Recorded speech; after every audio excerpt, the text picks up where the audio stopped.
5 on your side at 10 starts now. It's chilly outside. We have our first round of frost and freeze advisories. Coming up, we'll talk about how long the cool stretch will last and when rain returns to the region. Explosive testimony in the Sean Grayson murder trial. The person his partner feared the most while standing in Sonia Massey's home. Our top story, dozens of animals rescued from deplorable conditions. That's just awful. Taken in by a shelter already busting at the seams. 5 on your side starts now with breaking news. Following 2 police investigations tonight at 10. Thanks so much for joining us. I'm Kelly Jackson. And I'm Mike Bush. We start in North St. Louis County, where police were called to the Lewis and Clark Library in Moline Acres. Now, authorities have not told us what happened there, but here's what we do know. Police were called there around 7 tonight when the library would have still been open. Our cameras captured several officers, including the St. Louis County Police Crime Scene Unit. Crime tape was also put up outside the library. We are working our sources to try and get you more information, and we'll let you know what we find out. And we are also following breaking news out of the city of St. Louis. A 1-year-old child is being treated after being shot in the leg while inside a car. The toddler was brought to a hospital. Their condition is not known. Police are only telling us the child is stable. Investigators are working to figure out what led to the gunfire and who is responsible. We will update this breaking news overnight on KSDK.com and on the 5 on Your Side mobile app. Back to our other top story. Investigators say 30 dogs and a blind pony seized from a Fenton home lived in unsafe conditions. New at 10, 5 on Your Side's Robert Townsend reports the animals are now at an already overcrowded St. Louis County animal shelter. We came out to this Fenton neighborhood to try to learn more about the large animal seizure that happened here on Tuesday. As you can see, Fairview Place is a really dark street at this late hour. Now, a woman did come outside of the home and told me she didn't know what I was talking about. St. Louis County animal control officers responded to a welfare check on the animals. Investigators say they went inside and found the dogs without proper care. This picture of the pony showed it without hair and looking emaciated. They need to be in a better place. Former Fenton neighbor Rita Feger got emotional just looking at the photos. I'm real familiar with the area. I'm still out here a lot. It's so sad. Neighbors tell 5 on Your Side animal control had been called to the home in the past. The discovery of the 30 dogs and pony came hours after county officials said its shelter was severely overcrowded with 175 animals in a space that's usually meant for only 80. We see this as a public health issue and potentially a public health crisis. Tuesday, officials expressed concerns over a plan that calls for doubling adoption fees from $40 to $80. A plan they fear could make it even harder to place these rescued animals and relieve overcrowding at the shelter. I do believe that adoptions are going to slow because of that, and I think on our end we're going to do all that we can to continue to push adoptions and to get pets into loving homes. Rita Feger sure hopes so. I've had pets too before, hoping that, that they can get them, nurse them back to health. I hope they get a fresh start. Robert Townsend, 5 on Your Side. The owner released her animals to animal control. Investigators have not said how long those animals were living in those conditions. Now to your weather impact forecast. It's a chilly October night here in St. Louis. Meteorologist Lance Blocker says it could turn frosty overnight in some of our northern and Illinois counties, Lance. Yeah, one of the elements that you need is for that wind to die down. Of course, the last few nights it's been windy as anything out there, but that is beginning to calm now across our area. In fact, temperatures are also already beginning to fall. Low 50s right now. There are your winds. Calm. That means that we could see a little bit of frost up to the north, our northernmost counties, really from Pike and Lincoln eastward to Montgomery, then south to Jefferson counties. Again, that's a frost advisory, just advising folks this time of year. National Service will advise you that, the conditions are cold in order to protect your plants. Also freeze watch there for Clay County in Illinois. All right, the other thing that we're keeping an eye on is up to the sky. Meteors, that's right. This is the second night in a row where the peak of the Orionid meteor shower is ongoing. Up to 20 meteors per hour expected. Look southeast. So you got about I don't know, 7 more hours left. You can enjoy that. Those meteors will be flying through. There will be more times to see it as well, but tonight certainly is the peak. We've also got rain back in the forecast, something else falling from the sky. We'll talk about that in about 10 minutes. See you then, Lance. Tonight, a man who climbed hundreds of feet up our KSDK broadcast tower is being treated at the hospital. Firefighters got the call around 2:30. Crews scaled the tower in a basket and were able to rescue the man and bring him to the ground at about 90 minutes later. A worker who was painting the tower spotted the barefoot trespasser climbing as he was leaving. He climbed up after the man who got about 900 feet up the 1,100-foot structure. He's shaking and he's gripping the ladder. He won't let go of the ladder. He's death gripping the ladder. So I get my arms around him and I'm bear hugging him. And I was just really trying my best to stay calm. The climber is in police custody while he's being treated at a local hospital.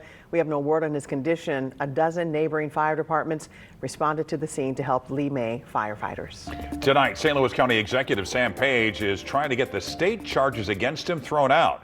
A grand jury indicted him in August for allegedly using public funds on a political flyer. 5 on your side's Laura Barczewski has been digging into those court documents, claiming the Attorney General's case isn't exactly clear. Laura? Mike, I sat down with one of Sam Page's attorneys tonight who claims the case should be dismissed because they allege prosecutors didn't follow the statutes to charge Page appropriately. And if it's not dismissed, they said they need more information.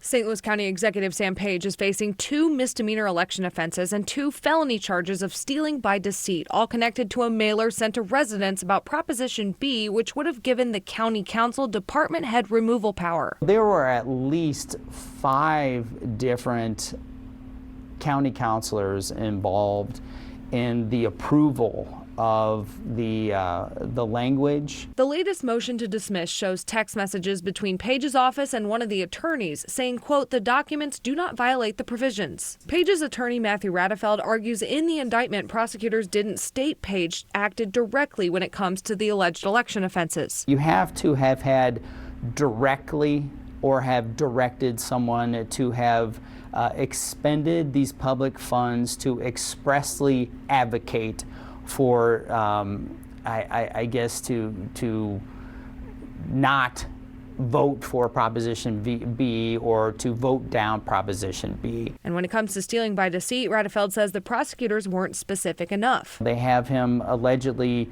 deceiving St. Louis County, but not necessarily how he did that. Who is St. Louis County? How did he deceive them? He says there has to be a clear victim in the case. Within the statute, it specifically uses pronouns of he and she, which means it has to be a person. We have to know who specifically is going to go into court and say that, well, Dr. Page deceived me. And if it's not dismissed, Radefeld says they want what's called a bill of particulars. You know, you're going to the court saying, can you please have the prosecutor try to explain to us a little bit more about what these charges actually are? The Attorney General's office says it cannot comment on pending litigation, and Page's attorneys also filed for a speedy trial, citing the upcoming election. And more legal troubles tonight for St. Louis Sheriff Alfred Montgomery. A former employee is now suing him in St. Louis City. The former personnel and fiscal operations director claims Montgomery fired her because she testified in the state's case against him. She also says her final paycheck was short hundreds of dollars. She's now seeking $25,000 in damages. Montgomery is currently in jail on federal charges. High emotions today during the first day of arguments in the murder trial of a former Illinois sheriff's deputy. Sean Grayson is charged with killing Sonia Massey in her Springfield home. Maggie Vespa reports from the courthouse in Peoria, where jurors heard the bombshell testimony from Grayson's partner and watched the disturbing police body cam video from that night in July of 2024. This was just day 1 of testimony in this now former deputy's first-degree murder trial, and it was incredibly explosive inside that Peoria, Illinois courthouse. Deputy Dawson Farley, who we had yet to hear from, he was the partner of Sean Grayson the night that Grayson was seen on body camera video shooting Sonia Massey in her own kitchen. Farley taking the stand. Asked by prosecutors things like, was he scared of Sonia Massey?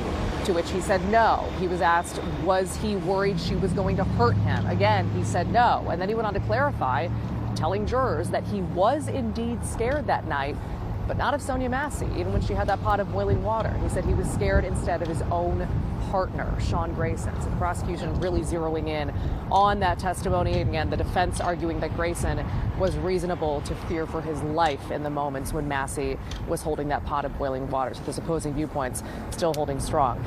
After that testimony was when prosecutors played the body camera video really in full for the entire jury to watch. Our producer in court said it was incredibly, her word, heavy, saying one juror cried, another covered their eyes with their notepad. She said Grayson, for what it's worth, appeared to be looking down throughout most of it and appeared, she said, to cover his ears in the moments leading up to and during the moments of the shooting. This as members of the Massey family were led out of the courtroom sobbing, effectively to cap day one of testimony.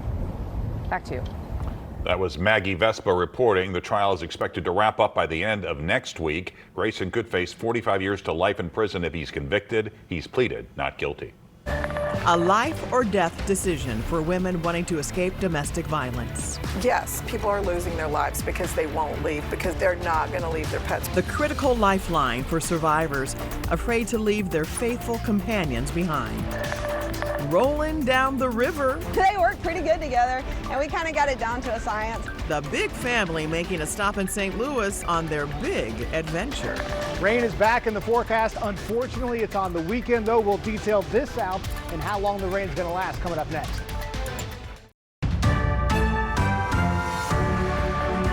Tonight, it appears the 80-day-old Boeing strike in St. Louis won't end anytime soon. The company offered the machinists a new contract offer today. It comes after 3 days of negotiations with a federal mediator. Boeing calls it the strongest offer, with an average 45% wage increase and a $3,000 ratification bonus. The union says it won't vote on the offer, calling the 5-year proposal disrespectful, adding, quote, "We've said it many times and we'll say it again. We will not vote on an insulting offer." Domestic violence affects people from all walks of life, regardless of race, gender, or background. This October, during Domestic Violence Awareness Month and the Week Without Violence, we visited one of the largest transitional housing programs in the country.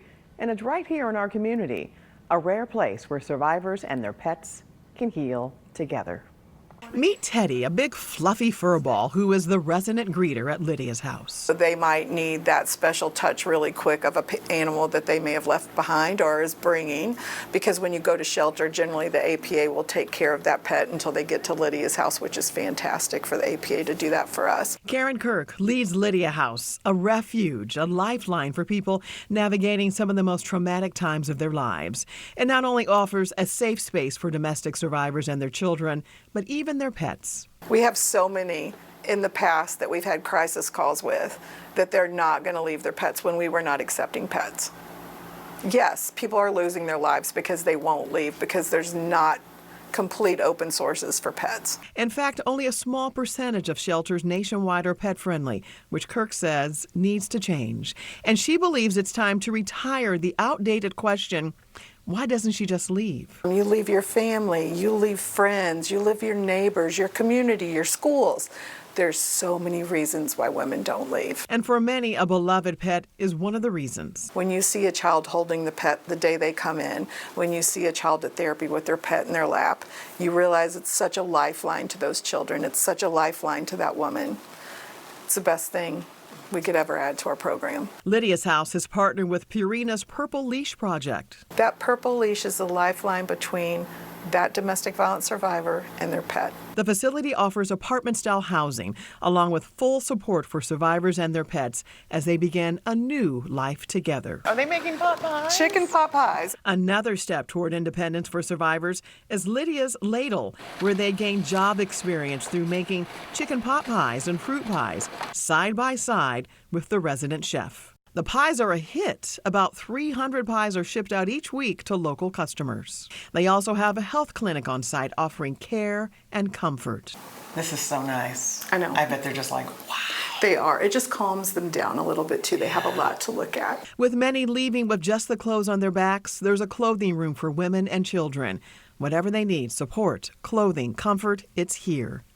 And healing. The more education, the more knowledge, the more we all talk about it and support those who are victims and realize they are strong people, we'll make a difference. And know this, 1 in 3 women and 1 in 7 men will experience domestic abuse in their lifetime. If you are a victim or know someone who may be, here's an important number to know: 1-800-799-7233. It is the National Domestic Abuse Hotline. You can also text the word START to 88788. Tonight, a mother and her 7 children from Virginia have made a stop in St. Louis as part of their ultimate family adventure. They're paddling down the mighty Mississippi in canoes. They started in Minnesota and plan to eventually make it to Louisiana. 2 years ago, Nikki Bettis, a single mom, took all of her 13 kids to hike the Appalachian Trail. That journey was mostly a journey of healing for all of us because of what it took to become single and our past. So that was a lot of recovery and healing, and our focus was just to be out there as a family. If the kids were tired of walking, it's like, let's go do some paddling. They hope to reach New Orleans by Thanksgiving. Halloween came early tonight at the City Foundry. The businesses were open to trick-or-treaters. There was also free face painting and prizes. Alamo Drafthouse is also showing scary movies, which includes an 11:45 showing of Bela Lugosi's immortal Dracula, all the way from 1931. We can head there right after Yeah. the show. It's a good movie. Seen it many times. Yes, well, meteorologist Lance Blockers here with the weather impact forecast. This is really more Halloween-like weather. You Yeah, know? feels more like October. Yes. That's right. Certainly feeling that way. Definitely feels like fall out there. We're going to get cold, though, tonight. Temperatures dropping down through the 40s into the 30s, meaning we got some frost and freeze issues for our northernmost counties. We're going to warm up, though, fairly quickly with abundant sunshine. I say fairly quickly. It's still going to be cold tomorrow morning, so grab a jacket as you head out the door.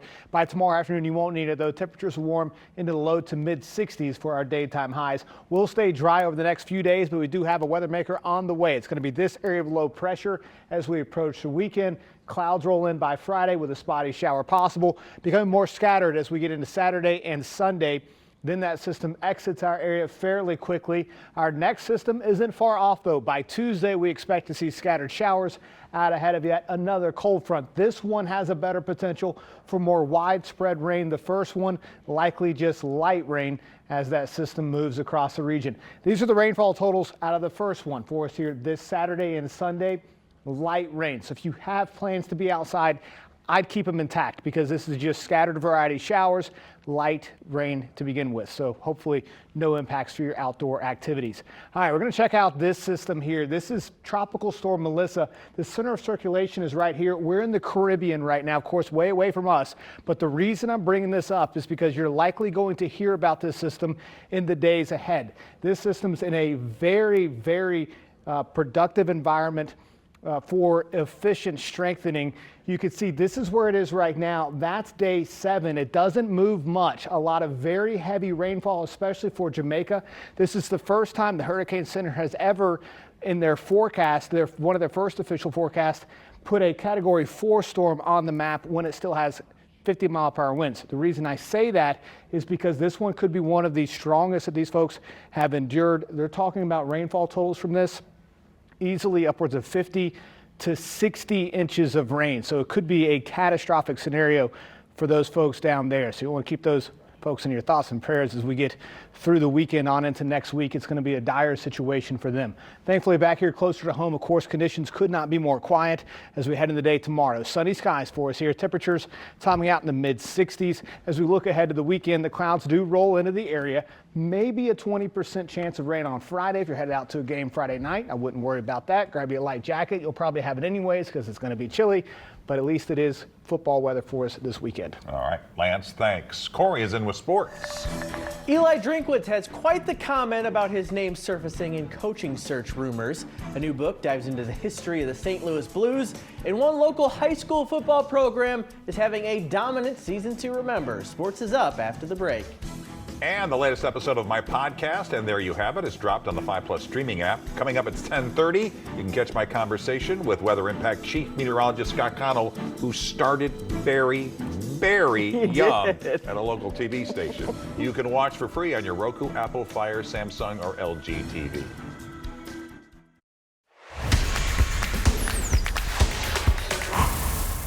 With a win on Saturday against Vanderbilt, ESPN gives Mizzou football a 50-50 shot to make the college football playoff.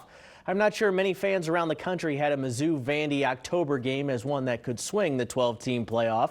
If you were paying attention, though, you might have. These are two programs on the rise. Speaking of on the rise, you may have seen Missouri head coach Eli Drinkwitz's name pop up in some coaching search rumors lately. Drink's name has been floated out there by fans and media alike for both the Penn State and Florida jobs. Well, here's what Coach had to say about all that speculation today on the Paul Feinbaum Show. And he had a bit of fun with Feinbaum himself, who has teased a possible U.S. Senate run of his own. Is it distracting when you're trying to prepare and everybody's mentioning that you're going here and there? It's probably no more distracting than trying to decide if you're going to run for United States Senate. All that stuff is all fake right now. It's October 20, whatever. Like, the only thing that matters is us playing Vanderbilt. And we have an opportunity in front of us right now that doesn't come very often at the University of Missouri. And I'll be damned if I let distractions or outside noise or people try to influence that through social media, which, by the way, isn't real. This week for Sports Plus, I chatted with former Blues and Rams beat writer for the Post-Dispatch, Jim Thomas. He has a new book out called The Franchise, a curated history of the St. Louis Blues. Thomas dives into the big moments in Blues history, like when they almost moved to Saskatoon. Here's an inside story of just how rough things were during that time. During that period, I mean, the Blues were financially, they were strapped. I remember Bernie Federico, and I believe it's in the book, telling me that they would get like hand-me-down warm-up uniforms, and also he signed a bunch of sticks, gave it to a friend. Ownership made him take the sticks back and use them in games. So he was using sticks he had autographed.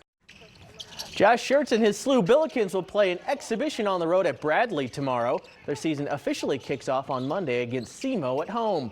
There are some new faces for SLU this year, like 6'11" freshman Jax Kerr. He hopes to have a decent role in his first season and knew he wanted to play for Coach Schertz in part because of his development of Robbie Avila.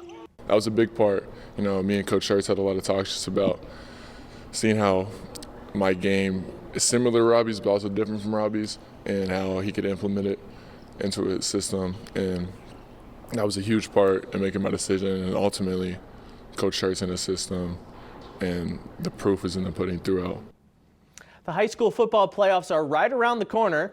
Up in Jennings, the Warriors are planning to make some noise in the postseason. They've already turned plenty of heads in the regular season. In his first season leading his alma mater, head coach Darryl Green has Jennings off to a 7-0 start, and it's been a season of dominance. Jennings has outscored their opponents, wait for it, 321-40.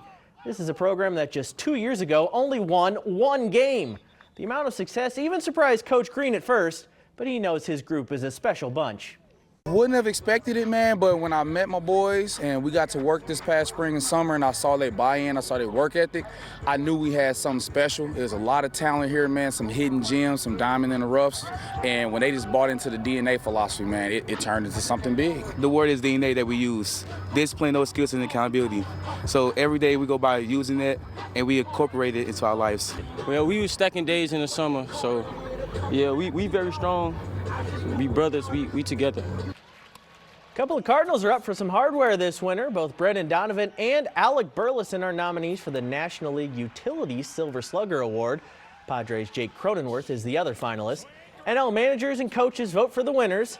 For the season, Donovan registered an average of .287 with an OPS of .775, while Burleson hit .290 with an OPS of .801. A bombshell today in Major League Baseball, and it involves a St. Louis native. DeSmet grad Tony Vitello is the new manager of the San Francisco Giants.